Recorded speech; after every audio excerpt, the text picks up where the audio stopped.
Well, hello and good morning. Hope y'all had a fantastic week. Hello, good morning. Hope y'all had a fantastic week. It is Saturday, July 24th at 8:24 in the at 8:25 in the morning. I wanted to just thank y'all and welcome into the show. Thank y'all for whoever supports on. Let me say that again because I cannot talk this morning. I want to thank those who supported the show thus far. I want to thank the people who followed on YouTube, on Twitch, on Facebook. We're growing a little bit on Facebook. I'm figuring out how to grow on Twitch, and I'm trying to just get better at making content for you guys and just getting everybody involved. This is a live show, so wherever you're watching, make sure you get involved with the show. If you are listening on the podcast after we're live, so if you're listening on Spotify or Apple, whatever, or Anchor, this isn't live anymore if you're listening on those. So make sure you follow us on Facebook, Twitch, or YouTube. It's JJ's live show on all those platforms. I know. How did I manage to do that? Probably because I'm the greatest live show host that's ever been. Just kidding. I am a solo show right now. I will be having guests on the show. I haven't figured out who I want to have the first guest. I feel like the first guest needs to be a banger. I feel like the first guest, I don't know who I want it to be. I don't really know the direction of the show quite yet. I don't have a script. I sometimes get talking points before I get on, so I'm not just sitting here just babbling about nothing. But make sure to follow, like, subscribe, whatever, on Twitch, YouTube, and Facebook. And also, if you're watching right now, give a shout out. The whole point of the show is that it is a live show, so you can get involved. You can comment, chime in your 2 cents on a topic, suggest a new topic that we talk about live right then and there on the show, or suggest a guest. Do that kind of thing. Hold on a second. I didn't want to cough right into the mic. Okay. So in sports news and the Olympic news, first off, I think sports news and Olympic news are kind of separate because Olympics are a little bit more news and pop culture because, it's country v country and it's a once every 4-year kind of thing. Well, technically once every 2 years if you count winter and summer. But in Olympic news, the United States women's soccer team recovered from the 3-0 loss against, 0-3 loss against Sweden to come back and beat New Zealand 6-0. Apparently, it was just an absolute bloodfest. They need to do a better job of when they're shown. Maybe it wasn't on TV, but I feel like they need to do a better job right now. Whoever's covering the Olympic Games of telling us when stuff is going on, because I have not heard of it. And I watch Shark Tank, and it's the same network that covers the Olympics, and they talked about opening games, or the opening ceremonies rather, every 45 seconds. But they don't tell me when, the United States is doing stuff far as like the actual sports go. Which is kind of whole point of the Olympics is I want to watch the United States get more gold medals than every other country. That's all I want. Especially against the communist countries, okay?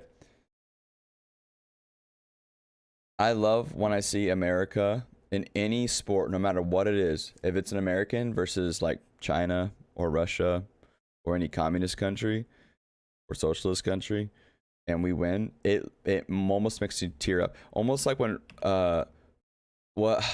Rose Namajunas, when she kicked that Chinese girl.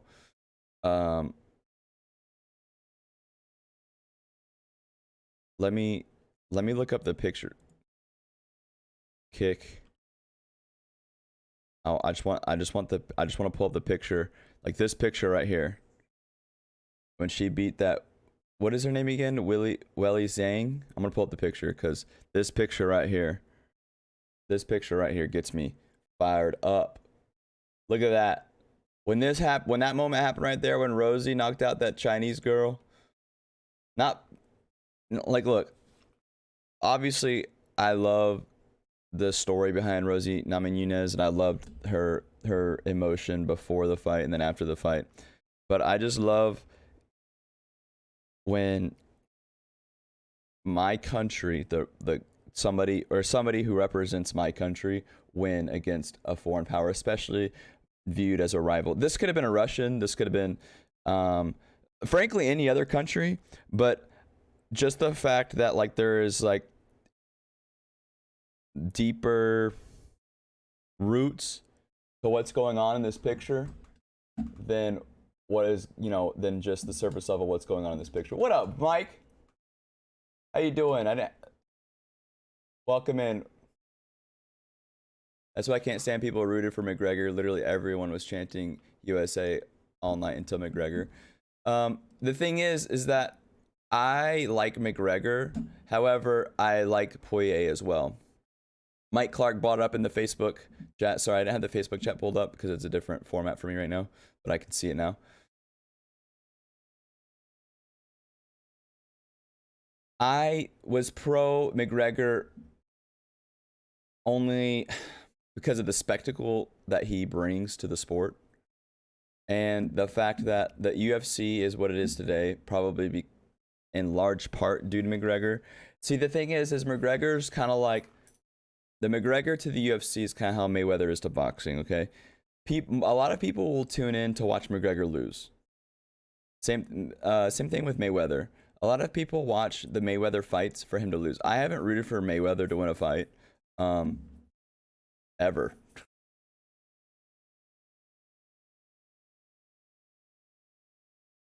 Hold on, let me make sure. One second. Let me make sure that the comments I'm reading in the right direction, because I'm seeing the comments on different format than I do when I play video games. I want to make sure I'm reading it in order. Okay, yeah, they're flipped. They're going bottom up instead of top to bottom. So good to know. I thought you said, okay, we're good. So Mike Clark bringing up a good point. Mike Clark was talking about on the Facebook. Thanks for tuning in. That, and I know it's exactly what you're talking about, Mike. I didn't watch all the prelims, but I watched the whole main card, starting at 7 p.m. when McGregor fought Poirier 2 weekends ago. The whole night, people were chanting USA, particularly when, what's his name? They nickname the karate guy. Gosh dang, I can't remember his name. I'm really bad with names. But every fighter that came out, people were chanting USA until the McGregor fight. And they were rooting for McGregor against Poirier. One thing that I've thought about at the UFC, that what the UFC might need to do, is the UFC might need to set up a system to where fans can back, not a flag necessarily, but a color or a team somehow. I don't know how that would work. But for example, like in the Olympics, we have boxing, and it doesn't matter who the boxer is. I'm going to root for the person with the American flag. You know what I mean? I'm going to root for the American. But in the UFC, you have individuals, and maybe not have them represent their country. Maybe have them represent their gym instead. Because I mean, I would have rooted for Rose in this fight no matter who she fought. But it just makes me so much happier that she kicked Akami right in the jaw. I'm not sure how it would work, but the way the American sports system is set up is every single sport has seasons except for like golf, but golf has different tournaments that like have different levels of implications. But every major sport, let's take baseball, football, hockey, basketball, they all have seasons, and they all have teams that represent a city or a state or like a region. Like when I say region, like New England isn't one state, they represent a region. Okay, so we have the New England Patriots. Boom. Got the Toronto teams out of Canada for hockey and baseball. Or hockey and basketball, rather. And then we have several LA teams for different sports. We have several New York teams for different sports, several Boston teams from different sports. But maybe there's a way for the UFC, or maybe not. Maybe it is what it is, and it's just going to slowly keep growing. But the UFC has grown a lot. I feel like the UFC is way more popular than it used to be. I don't follow every fighter. I only follow my favorite fighters. But Conor McGregor is one of my favorite fighters, not because I think he's the best fighter, but because he's entertaining. And at the end of the day, for the UFC right now, that's what sells. That's what, with any fighting, that's what sells. That's why we see boxing matches between YouTubers and celebrities. That's why we see that horrendous, like when Jake Paul fought or I get the Paul brother, when Paul fought freaking, I get the Paul brothers backwards, but when Jake Paul fought Askren, right? I drew a blank on name. I'm really bad with names. They had it on that disgusting spectacle, disgusting freaking network that was terrible production, but Snoop Dogg was on it, entertain it, and people wanted to see Jake Paul get knocked out, entertainment. And that's kind of where fighting is right now. Dustin's a good guy, though. Mike says on Facebook, Dustin is a good guy, though, a role model. That's who kids should be looking up to, not McGregor. Yeah, I agree with you. Dustin, way more humble, guy from Louisiana, grew up working hard, trains harder. The thing is with McGregor is that McGregor had a similar, people forget, like they see McGregor now with the money, they see him now with the flash and the fame and the prestige. People forget that McGregor came from somewhere in a place of being broke, I don't remember the exact his living situation. I'm pretty sure he just lived in a small ghetto project type apartment with his girlfriend, I believe, who is now his wife. He had that drive, that all or nothing kind of path to where he is now. However, I do see where with McGregor, where he got the money and he probably lost a bit of his drive, because at first when he was doing the trash talking, that was part of this trash talking with him before he won both belts, before he got the money. The trash talking with him was part of his warfare, was part of his fight. He was getting into the head of the fighter before the fight started, and that's what helped him win. But now I feel like he's doing the trash talking to sell tickets, to make money, and it's two totally different things. I think if he's still going to do the trash talking, the entertainment part of it, he needs to go into the mindset of getting into the head of the fighter rather than to sell tickets, to sell pay-per-views, because it's not helping him win, if that makes sense. For the fight before he tragically broke his leg, when he fought Poirier the last time, and then when he fought Poirier the last time, people were saying that he just lost his drive because of the money, you know, that he lost his edge. And I kind of thought that too, but then I seen a lot of clips of him training and not partying this last time. You know, before the last Poirier fight, he showed up in a yacht. He was seen on his yacht the week of the fight. I don't know about you, but that doesn't seem like someone who still has his edge. Mike chiming in on Facebook, sitting there with a broken leg, threatening man's wife and child in their home. That's just not cool. Yeah, I agree with you. I agree with you. McGregor, but what I'm saying is I don't think McGregor is doing that to get in the head of the fighter anymore. I think he's doing that for the entertainment value. My dog is running around is kind of distracting me. I don't think he's doing that trash talking, that getting to the, like that really personal attack on the fighters verbally for the warfare part of it anymore. Because before that last fight, every post fight that McGregor's had, besides maybe the Khabib fight, I mean, I feel like in the Khabib fight, he didn't have a chance. When he lost against Khabib, I don't think he had a chance to go about it gracefully. He's been pretty respectful every fight. Like the Cowboy fight, really respectful after he won. I believe the last Nate Diaz fight when he won, from what I remember, it's been a long time. I haven't even seen a clip. He was still pretty respectful of the other person. But now, I could see him being frustrated, breaking his leg. And that's how the fight is called. You know, that's how the fight's over. That's how he lost the fight, is breaking his leg. I can see him being frustrated, and that's why he maybe lashed out and excuse me and didn't have good representation of character. My dog is really distracting me right now. He's only 10 and a half months old, so when it's time to play, it's time to play. I just walked him and ran him too, but he's not done. But yeah, Poirier is a way better role model. I'm not saying McGregor is a role model. Not now, at least. Maybe if we're talking 5 years ago, before he fought Mayweather, I would say that maybe in a way McGregor, not a role model necessarily, but a picture of where you can get to by just straight up working hard and grinding and being yourself. Sorry, excuse me. But yeah, I agree with you, Mike. Mike on Facebook, thanks for chiming in.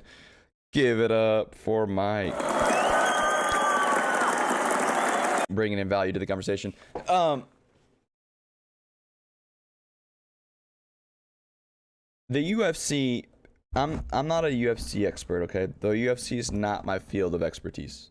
However, I can see trends with sports in general and see I can relate with athletes in any sport.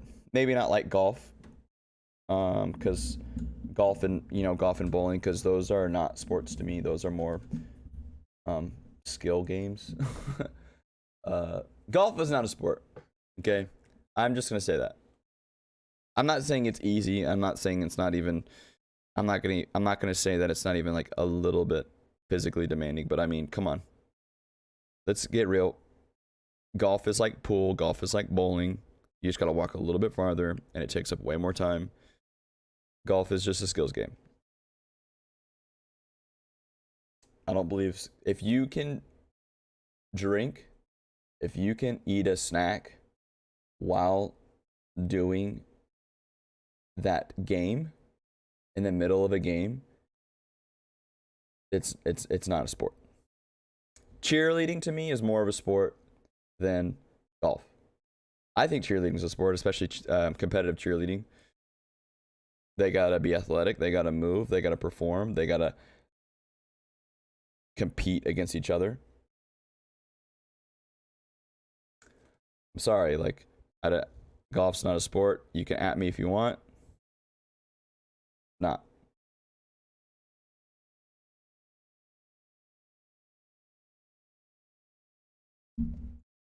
You know, I got up this morning and I knew I wanted to do a show. I didn't do a show yesterday. I had a bunch of stuff that I had to do yesterday morning. I say a bunch of stuff, but it was all just one thing. It was going to the VA for an appointment I didn't know I had. But dealing with anything with the VA is usually the biggest pain in the ass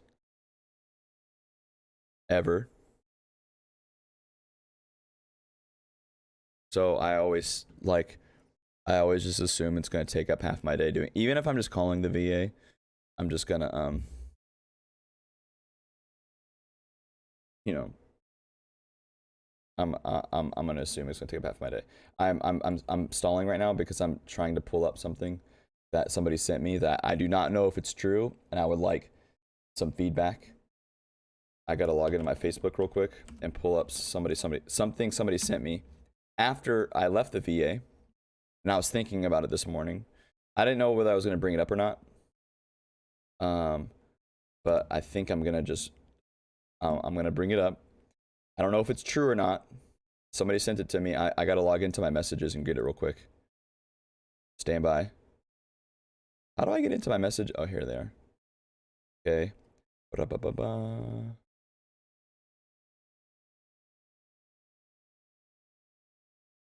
It was something Kamala Harris said. I'm gonna pull it up.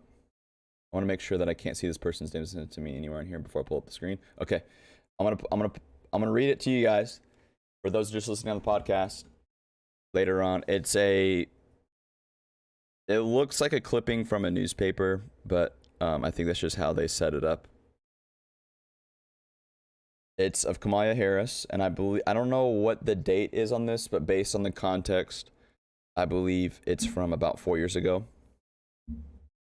Comment from Kamala Harris regarding VA facilities, Veterans Association facilities. Quote, the United States government cannot continue to pay for the every need of what has become a special class of citizen. Veterans are equal to us, not better than us. Veterans Affairs coddles them.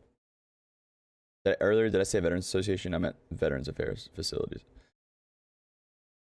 It creates a dependency upon us, which is not doing these former soldiers any good. I'm offended. I'm a Marine, not a soldier. They need to learn to live on their own 2 feet and be responsible adults. The easiest way to assist them on this journey is to cut them off. Within the next 4 years, we'll be shuttering the VA, taking away soldier welfare. The money saved will go to better use in assisting refugee families. These poor folks seek asylum with us and need a boost, and it is our responsibility as a nation to provide it. So here's a message to the soldier boys. Get a job.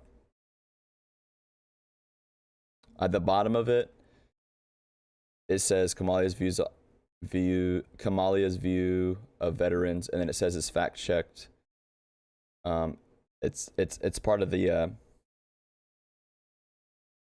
getting people to vote for the, what is it called when you vote 2 years in for stuff? I don't even remember. It's talking about the next election. I don't know. Okay. Assuming this is real, what she said. I don't know when this was said. I wouldn't even know how to research. I wouldn't really even know how to research when she said that, to be honest. At least not live in front of you guys. I wasn't going to talk about it. That's why I didn't really research about it. But I can't stop thinking about it. And I'm a little distracted because I can't stop thinking about it. Okay. Here's my hot take on this. She wants to help refugees and low income, but not soldiers. I hope this isn't real. Yeah. Apparently this is real. And Mike, thanks for being patient with the chat. I discovered now that it doesn't auto scroll. I gotta figure something out with this Facebook chat. This is not satisfactory. Anyways, the other chats from Twitch and YouTube auto scroll, but I don't know why the Facebook one doesn't. Okay, sorry, continue on. I hope this isn't real either, but let's talk about it as if it is real. Okay. whether you're, I'm gonna try to exclude the fact that I didn't vote for Kamala Harris. I voted for Trump. Big shocker. I've talked about on this podcast before. I'm not necessarily the huge quote unquote pro Trump guy, but voting Republican ideals lines up more with what I believe in and how I think the country should be run. So I'm not like pro Trump 2024. I'm just kind of, like I said before, going really into detail, I would actually vote probably libertarianism if there was a chance that a third party could win. Okay. Moving on. Basically, Kamala's view on veterans, according to this, does Twitch chat work better for you? It absolutely does. Mike coming in hot on the Twitch. Mike, I really appreciate you being a loyal supporter of, so far, both my streaming ventures. Yeah, tell me how it looks on Twitch. I have some, like the other day I had a couple people on Twitch, but they didn't give me any feedback. And I can't like go back and watch my Twitch for whatever reason. I don't know why. Anyways, assuming that this Kamala Harris quote is real, assuming that this has been fact checked, like it said, I'm gonna try to hold back my views on her, or the fact I'm gonna try to hold back my bias about her not voting for it to begin with. I'm gonna take this topic and this topic only as for face value. Okay, so first off, just comparing it to her other to her other policies, it seems pretty contradicting. Okay, right now there's COVID relief that allows people to stay home and make more money than when they were working. Thanks for the feedback, Mike. So is she gonna tell people right now who are really stretching out these COVID relief funds, is she gonna tell them to get a job? See, I don't know when this quote was said, so I don't even know if COVID was in context of this. This could have been 6 years ago when she said this.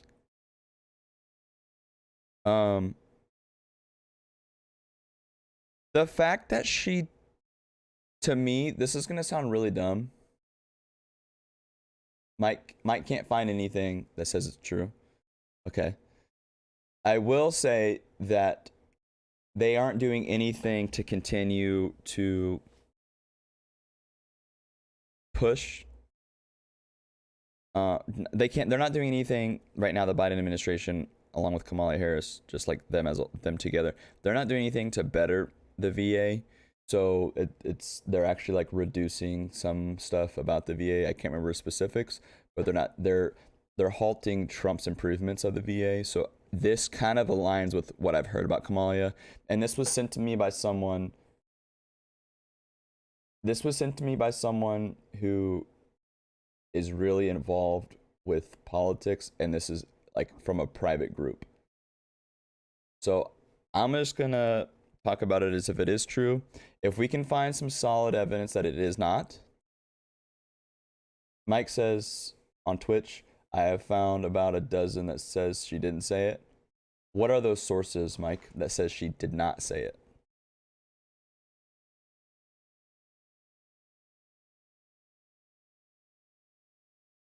If we could find that she did not say it. If we could find like the source that says she did not say it, that makes sense. Then, because if you say it's just the Facebook fact checkers, I'm just gonna move on. Facebook fact checkers are inherently biased. But like, even if this isn't 100% accurate what she said, the way that this is written is how she talks. Okay, so if this is a fake quote, then whoever wrote this did a pretty good job. But it does align. It's a little contradiction of how she like I said, goes about welfare. And for people who don't know, the veterans like benefits, they are generous in a way, as far as like if you are considered a percentage disabled, you do get money every month. If you have service connected disabilities, I'm going to say that again. If you have service connected injuries or disabilities or issues, that's the only thing that goes in your VA benefits. Ask me how I know. Okay, so I'm just gonna talk a little bit about what I had to go through when I got out of the military, and went through to the process of like getting my VA benefits and disability and getting things that covered by the VA. Okay, Snopes fact check, USA Today, Reuters. Can we figure out, Mike, if you would like to do the legwork on this, if you could figure out why this is a pretty long quote to fake, to just make up. But I think the thing is that there are people, particularly on the left, that want to reduce veterans' benefits. That is a thing. It is something that we battle all the time. So I'm just going to talk about my like what it was like for me getting out and trying to get benefits and like how they work and things like that. I'm not going to talk about the GI Bill. The GI Bill is way simpler. The GI Bill is basically there's two different kinds of GI Bills, and that's after you serve so many days active duty in the military, you get like education benefits. Okay, it's pretty straightforward. But as far as the VA benefits, like healthcare, getting like quote unquote, like just getting money, it is. Oh, Mike come in hot from one. Mike is finding that it was propaganda from a group called America's Last Line of Defense. So they made up the whole quote. Okay, props to them from if it is fake, because it sounds like how Kamalia talks, like using the phrase "soldier boys, get a job." She probably giggled after that. Veteran Affairs coddles them. Those are all the type of verbiage she would use, and that's pretty impressive if they did right. If this is 100% made up. The thing is that this quote itself could be manipulated or made up. However, it could still reflect what she believes. It could still be I want to make sure that this guy's name is on. Okay. It could still be what she believes. It could still actually part of it be what she said, and they added. That might be more on the lines of what happened is she said maybe the easiest way to assist them on this journey is to cut them off. Within the next 4 years, we will be shuttering the VA, taking away soldier welfare. She might have said something like that sentence. Or she might have said the money saved will go to better use in assisting refugee families, when maybe she was talking about cutting VA funds, that kind of thing. I don't know. I'd have to do like a lot more research on it. Like I said, I got this sent to me yesterday. We had a few back and forth exchanges. I put it off all day, and then I woke up kind of thinking about it today, and I wasn't actually going to talk about this today. But I kept not thinking about it. So when I got out of the military, before I actually got out, they made me, because I was in the infantry, and people in the infantry typically have more injuries and ailments, especially if you've deployed to combat zones or whatever, than people, who were admin or worked on trucks, or people who didn't deploy, that kind of thing. So I had to go to this VA representative office on base, and we sat down, we started doing paperwork. We went over my medical records. We went over stuff that might not be in medical records. Basically, they asked me a whole bunch of questions. They literally asked me questions about the top of my head to the soles of my feet. They're like, something wrong with your hair, something wrong with your eyeballs, something wrong with your nose, your mouth. Because what they've realized over the past 5 to 10 years, and the reason why they go about this way nowadays, is because they realize, like, people in my job field in the infantry, for example, we don't go to medical for everything, or our medical documents have been mishandled. We discovered that my medical documents were mishandled, and not everything in my medical or not everything that I went through as far as like medically, or like when I got treatment or injured or whatever, was in my medical records. It was actually shocking how much was lost or just not in my medical records. So we had to go, like, they do like this big investigation. So they literally ask me a bunch of questions and they write it all down, and they're like, okay, that right now this is in your claim. You claim that you have this pain, that pain, this pain, that pain, trouble sleeping, trouble this, trouble that. And some of it's in my medical records and some of it's not. Okay. So then what they did was I had to do, you know, final physical, which everybody does when you get out. You have to do all this medical checkout, which everybody does when you get out. You have to go through this process to get out. But then once I got out, I started getting these letters from, I think it was called VES. It's like Federation of Veterans Evaluation Services. It's not the VA. It's like a third party that's like does the legwork for the VA. But they basically sent me to all these appointments to these civilian doctors, these third party, not in the government. Wait, you mean to tell me the government isn't reliable? Yeah, the government isn't reliable. So they sent me to these appointments to civilian doctors. Okay. I don't want to just talk about all my medical junk on here, but I had a lot of appointments. I went here to get x-rays. I went here to get hearing tests. I went here to get checked out for this. I went here to get screened for that. I went to talk about my feelings with this person, talking about my head with this person. So it was like I literally probably had, and then like a dental appointment as well. I probably had 14 or 15 appointments in the span of 2 weeks. So in those, maybe it was like 3 weeks.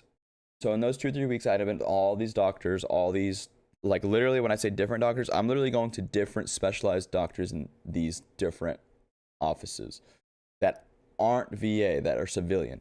Because what they're doing is they're gathering data or gathering like literally like an investigation about my claim specifically. Okay. So then once I'm not even allowed to know, or at least the way it was explained to me and based on how the doctors acted, I wasn't allowed to see the results. Like when I got my hearing test after I got out, I had a hearing test done once or twice a year in the Marine Corps, and like, yeah, you're going deaf like that. I had significant hearing loss. Shocker in the infantry. Whoa, yeah, hearing loss. Wow. You shoot guns for a living. Wow, you got hearing loss. That's a shocker. So once all my appointments are done, I don't know any of the results. I don't know what the doctors are saying about each one. I literally didn't even see I had x-rays done. I haven't even seen those x-rays. They send my package of stuff to like a board at the VA. And doctors write notes about like, yeah, he has this, and based on what he's telling me, it is service connected or it's not service connected. Because I'm sure there's people who try to cheat the system. Okay, I'm sure there's people who say like maybe their ankle hurts when it doesn't, or maybe their ankle actually does hurt, or they didn't hurt it and it's not, or maybe it's not service connected. I didn't want to cheat the system because I mean I feel like they would, for one, catch me even if I did try to get more money or more benefits. But it's important, veterans, if you're listening to this, veterans, it's important that you, even if it's not a big deal now, like I have stuff that's on my claim, but it's 0% because it doesn't really, you know, they say it doesn't bother me anymore, I guess. But just in case later on down the road, it does bother you, it's covered. For example, what I mean by that is like, if you twisted your ankle doing physical training in the military and you know, you maybe had to just ice it or whatever, and you maybe had to go medical, maybe you didn't. That sprained ankle could come down the line, and if it's not treated properly, and give you issues later. I hurt my knee in the Marine Corps. Like I sprained it. It wasn't even like that bad. I fell, kind of fell off a cliff, and I sprained my knee, and it's in my medical record, and it was like it didn't. It was my right knee, and it didn't really, after I initially healed, it didn't really bother me that much for like a year or two. And then all of a sudden I was like, yo, my knee feels strange. And so, you know, that's in my medical record, but it's 0%. It's like not counted towards my disability. They're like, hey, this is service connected injury, but it's 0% right now. Like it doesn't bother right now. But like later on, if it does end up bothering me or I get arthritis in the knee or something because of the injury, then it'll be covered. And that's why it's important, veterans, to, even if it doesn't like 100% bother you, even if they say, let them determine what percentage it is or whatever, or like if it actually bothers you, let them determine that, because they have a whole, like, so when you're in your vest, when the doctors get your packages together, they send it to the VA and it goes to a board of doctors. It literally goes to a board of doctors and they review all the information. They review what the doctor said. They review like the results of the tests and the x-rays and whatever. And they determine together conglomerately your total percentage of disability. Okay. So I believe the way it's, and then also the treatments available to you for whatever ailments you have. Okay, so for like, let's say if you have, from my understanding, I believe hearing loss is like 10%, or maybe it's 30%. I don't remember. It's like 30%. Okay, and because you have service-connected hearing loss, and it's 30%, you are now eligible for hearing aids through the VA. How easy they are to get is, it's not that simple, guys, for the civilians who don't understand how shitty dealing with the VA is. It's not that simple. It's a lot of like stuff you got to do, and it's freaking obnoxious, but you do have the option of getting the free, or not free, like they pay for it, but like they cover the cost of hearing aids. Okay. So let's say the hearing is 30%, and like, let's say you also have tinnitus. I have both hearing loss and tinnitus. Okay. So the tinnitus is another 10 or 30%. But that's not how they add it up together. They have like a process. This was explained to me by several different people who like work at the VA, and like they are involved with this process. So like if you have hearing loss is 30% and tinnitus, let's just call it 10%. I don't remember the exact numbers that they usually give for that. It doesn't mean 40%. And we're talking about percentage of disability that you get, like 100% like 100% of disability right now for the VA is like $3,000 a month. Okay. So if you, let's say you have hearing loss and tinnitus and it's 30% plus 10%, that doesn't mean it's 40%. It might be like still 30%, because they have this whole process of conglomerating it together. Okay. And then also, if you, let's say you are really injured and they give you 100% disability, there's two classifications for 100% disability from the VA. There's 100% disabled and you can work, or 100% disabled and you can't work. Okay. And there's two different valuations for that. So right now, I'm a percentage. I have a percent that I'm disabled. Okay. I'm not 50%. Let's just call it 50%. I just don't want to be too personal with my data right now. So let's just say I'm 50% disabled right now. I get, let's just call it $1,000 a month. I don't know what 50% actually is. Let's just call it that. And that's not the same as like whatever, when I explain this to people who aren't veterans, they think of it as like the civilian disability. It's not the same thing. I don't exactly know the civilian disability. I'm just talking about the VA disabled. You're 50%. Okay. At a certain percentage, I believe it's 60 or 70%, you are, Cooper quit. You are, he brought me his ball. And it squeaks, it's really loud. At a certain percentage, you're eligible for healthcare covered by the VA.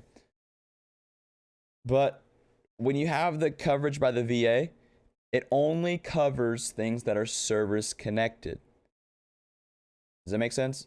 So you can't like get hurt as a civilian and then go get covered by the VA. They only deal with stuff that you hurt that is service connected. Okay. So if people think that veterans are just milking this, and by the way, I am higher than 80%. I'm not 100%. I will say that the 100% disability is, especially if you live somewhere with high cost of living, it does not, you're still broke. Okay. Like it's not like you're living the high life. Okay. I think 100% disabled and not being able to work still only gets you like $3,500 a month. That sounds like a lot for those who maybe don't have a job. But keep in mind, that person is expected to also work and not just like sit at home and do nothing. We are expected to work still. Just because we have disability doesn't mean we're not expected to work. Okay? But for the people who don't understand, it's not like this luxurious benefit. I will say I'm thankful for those benefits. I will say that I'm thankful and blessed that I get anything when I got out. I wasn't expecting to get anything when I got out. But if you went into the military at 19 years old, you ran for 4, 5, 6, 7, 8 years, people expect you to transition. People expect you to transition and be fit into society within a year. Mike, you believe it's about $38,000 for 100% for a year. That sounds like about close, which if you do the math, especially if you live in somewhere with higher cost of living, that isn't a lot of money. If you are in the military for 4 or 5 years, you've trained to be whatever. If you're a Marine, soldier, sailor, airman, you've trained to be that guy for 4 or 5 years. You are not going to transition within 6 months or a year and be completely fine in the civilian world. I got out in December of 2019, and I still struggle with the transition, I feel like, sometimes. Partly is because I go and I play football now, and I'm not exactly just like working at a civilian job, and I get that my transition is probably not saying harder, it's just different than most people. It's gonna take some time. So if you ever meet a veteran, or if you are a veteran, and they're struggling with the transition, just work with them. They spent 4 or 5 years being in the military, and then they got no real look, let me tell you, there are resources to help at least people in the Marine Corps to transition, and there's stuff you're required to do, like in every military branch you're required to do this certain type of class to get out. But let me tell you, it does not actually help you transition. It really doesn't. I'll be the first one to tell you it. There's so much stuff that you don't even realize that you're going to deal with when you get out.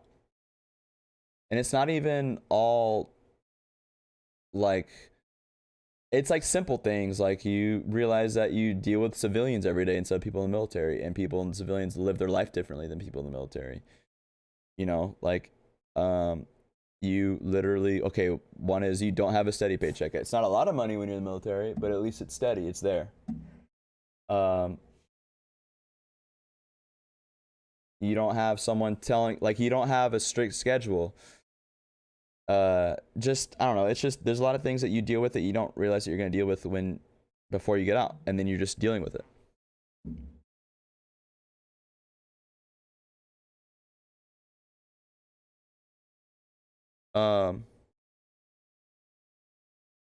So anyways, just to conclude it, the veterans benefits aren't some like lavish thing that's like milking the government. And I can guarantee you, whatever VA benefits that your taxes go to are put way better to use than whatever Biden or Kamala wants to put your tax dollars to. Partly because the money stays in the United States and they're helping Americans. Hold on. I know you're probably thinking this is easy for me to say as a veteran, but my brother's a veteran. He was spent 10, maybe 11 years in the Air Force. I can't quite remember. I've always respected people in the military even before I went to the military. Okay. I don't know what to say, because maybe you're thinking I'm a little biased that I'm pro military benefits as a veteran, but I can tell you that there are people that are getting out of the military that need more help, because you're taking someone who lived on one extreme lifestyle, especially if you were like somebody who deployed to war. You're taking someone who lived on one extreme side of the spectrum of the life, of like a life, okay, going to war, fighting for someone, fighting other human beings to the death, to now you're out of the military and you're doing this other extreme where you're not doing that, trying to chill. It's not that easy. People also don't understand what it's like to just train to deploy. Not even the deployment itself, what it's like to, how frustrating it is for me when I was like going on these huge training ops when I wasn't even deployed, and I would still have to be away from home for 3, 4, 5, 6 weeks just to go train in the desert for somewhere.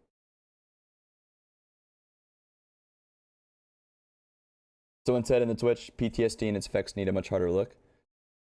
Yeah, you're right. Like, I will say that they are looking more into PTSD. I know that because I had one of the appointments I had to go to was a neurologist, and I had to go to a psychologist. And I don't struggle with combat related PTSD. So I don't have combat related PTSD. Like, I don't have it. But they were explaining to me that there is other effects of, like, it's not necessarily PTSD, but it's like PTSD in that because your body goes through stress. Like, look, veterans, if you have been close to mortars, if you've been close to grenades, I have tons of times. If you've been close to even like a lot of kinetic live fire, like just like ranges, like not even in country, just that alone puts your body in stress, whether you mentally think it or not. It does. And they were explaining to me, or like in boot camp, in the Marine Corps boot camp, we had like fire watch. And like, so sometimes you wake up once or twice a night to like stand there for an hour.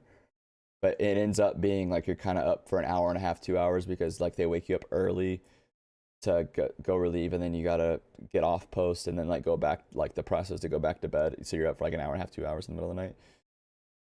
They were explaining to me like that over enough time, because we did that not just for boot camp, we did that in like School of Infantry. So for the Army, it would be like boot camp, and then you have, what does the Army do after? They have boot camp, and then the combat, whatever. So it ends up like your first like 4, 5, 6 months, for me at least in the Marine Corps, I was like not sleeping all the way through the night because I was getting woken up for stuff, and then training through the night training, then doing missions that sometimes I'd be up for 1 or 2 or 3 days in a row, and I didn't even realize it.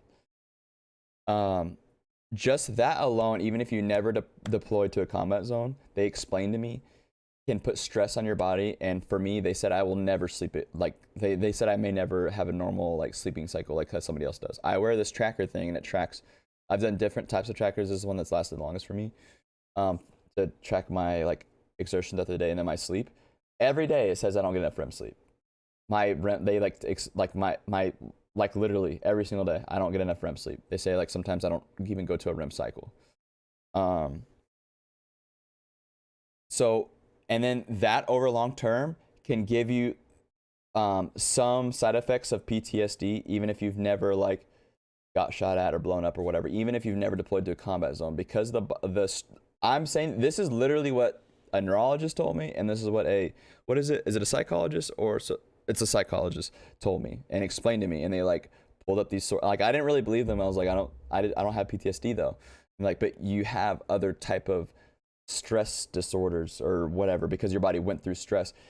It's not, PTSD is not reserved for people who just got shot at, okay? It could be for anybody on any end of the like civilian spectrum. Somebody in Twitch said you don't have it from military, but you have it from similar issues. Exactly. Like, I know people who post-traumatic stress. Traumatic stress comes in many forms. Some people have lingering traumatic stress from childhood, okay? And so you might have a different kind of, you might not get night terrors, you might not get this, you might not get that, but your body goes through traumatic stress and it manifests in different ways for different people. So Mike brought up a good point. Thanks for chiming in on your point about PTSD needs a harder look. But for veterans transitioning, it is if you're listening to this right now and you're someone who's about to transition, and you're excited getting out, you should be excited to get out. You're gonna have freedoms you forgot you could have as a civilian. You know that in the civilian world there's this thing called sick days. It's this magical thing that if you wake up in the middle of the, and if you wake up in the morning and you don't feel good, you can tell your boss that you're sick and you can't come into work, and they're like, okay, bet, see you tomorrow. Isn't that wild? Sick days. If you're in the military, sick days are real. Someone on Twitch said I've almost died in my sleep twice. I'm always on edge. The simplest thing will make me stir. See, boom. Never been in the military, but you still had some sort of stress that happened to you that makes you have PTSD. And it could be, you could have PTSD symptoms and it's something that never really affects you. It could be something that, you deal with. Like maybe it's kind of like how if you get a paper cut, like it hurts, it sucks, but you just deal with it. I'm not relating that saying that your PTSD is minor enough to where it's just like a paper cut. But I'm saying like some people could have super minor PTSD and it doesn't really affect them.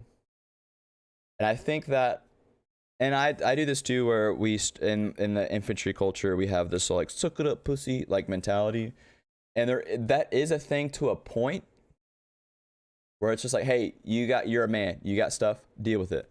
That is a thing to a point, but at some point there's an actual turning point where it's got to be, okay, we got to deal with this.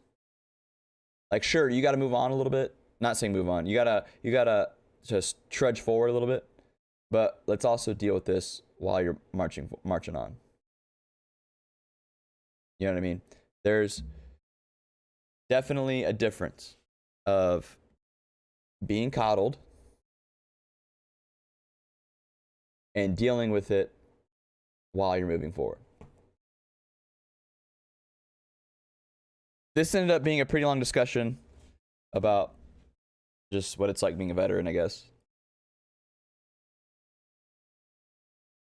I was in the Marine Corps for 5 years and I've only been out for 2. Not even 2. I got out in December of 2019. So December of 2021, it'll be 2 years since I got out. But it's a little weird because I've dealt with COVID pretty much my whole time being a civilian. So I can't wait to actually have free. And I play football for a college, so there's a lot of similar things with the whole like aspect of like being on a team and it being bigger than myself. Hold on, I'm about to sneeze.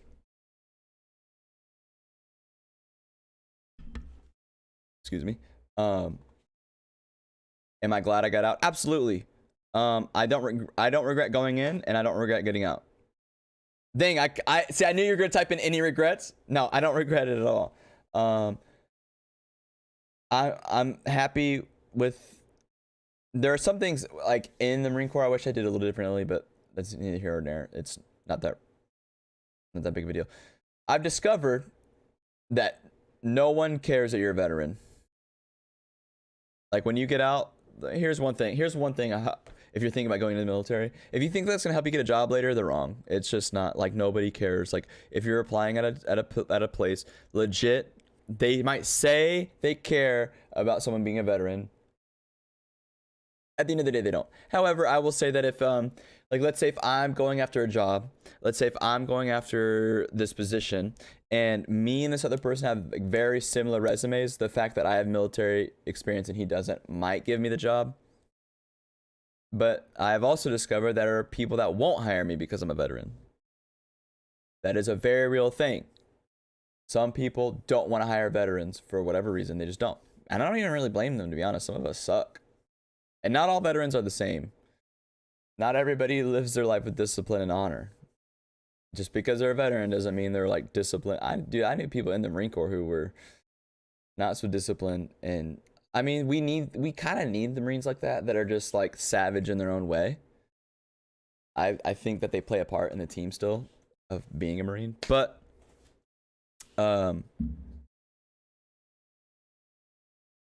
yeah, it's not just because you're a veteran doesn't mean you're gonna get a job when you get out. That's why I have so many homeless veterans. But no, I don't have any regrets getting in or getting out. It was my time to get out. I did 5 years. That was my contract. And I was looking forward to getting out. There was a brief period of time I was in where I thought about re-enlisting, but I kind of talked about this in the first, maybe it was the second episode of the show, where I talk about my journey back to playing football. My journey back to play football started well over 2 years before getting out of the military. It was a long process to get to where I am now, and every day that I step on the football field at practice every single day, I'm so thankful that I'm able to play the sport and compete at a very high level. Just any sport. Honestly, if I even played rugby again, I'd be stoked. But I'm thankful that I get to play football again. I really want. I can't wait till this actually season starts. They haven't told me to go home yet. I'm still on the team, so I'm assuming it's a good sign so far. Because we're entering. This will be our last week of summer camp, and then we have 1 week off, and then we start our fall camp, getting ready for our first game. We have a scrimmage versus Glendale, and then our first game is against Mount Sac. Sorry. Is it Mount Sac or Mount San Antonio? I don't know if there's a difference. I actually don't know if there's a difference. Either way. But, all right, guys. Let's go ahead and wrap it up. A little bit heavier on the content today. That's okay. See, this show, it's going to be whatever. When we get more people in here, we have different debates going on. We're going to have live. I'll have live guests. I don't know if I can. I'm trying to figure out. But a lot of y'all haven't seen my place without the screen right here. I live in a very small place. Okay. So I'm thinking maybe I can set up somewhere where I have like a guest in person, but I for sure already tested having guests over Zoom. I tested it already. I can do it, and it actually turns out really well. There's no audio lag. The audio links. It's great. And I already have like a screen set up. So boom, on this screen right here, where you see on the bottom right, I believe, of your screen, there would be the guests would be right there, and then I can also have them like wherever. Like I can have them wherever. We can also even have it to where they're on the bottom. Like we can still look up stuff on the internet. It's going to be fun. It's going to be great. But maybe I can also figure out somewhere. I'm moving some furniture around. Maybe I can also have in-person guests. We'll see. But that's the whole point of the show. People chime in and direct the conversations, and that's how this show is going to work. This is probably the second, maybe first or second, thanks to Mike, first or second most interactive show that we've had, and we're starting to build up the live audience. We got to build up the live audience to get the full feel of the show, and that'll make this show even better. But thanks for all the support that we've gotten so far, guys. I really, if you're listening on the podcast, make sure you follow on Facebook, Twitch, YouTube. What was the other one? Did I say them all? All the live streaming platforms. I'm not asking you to follow on all three. I'm asking you to follow on whatever one you would actually watch from. Okay? So make sure you follow us on those live platforms and don't miss the show live, because getting the show live is where it's at. The show will be uploaded by the end of the day as a podcast, MP3 format, uncut, unedited, because that's how we do it. And yeah, thanks for tuning in. Really appreciate you guys. If you're watching on Spotify, make sure to follow. If you're watching on Anchor, if you would like to hit that support button, go ahead and support. But until next time, guys, see you guys on Monday, and have a good weekend. Bye, y'all.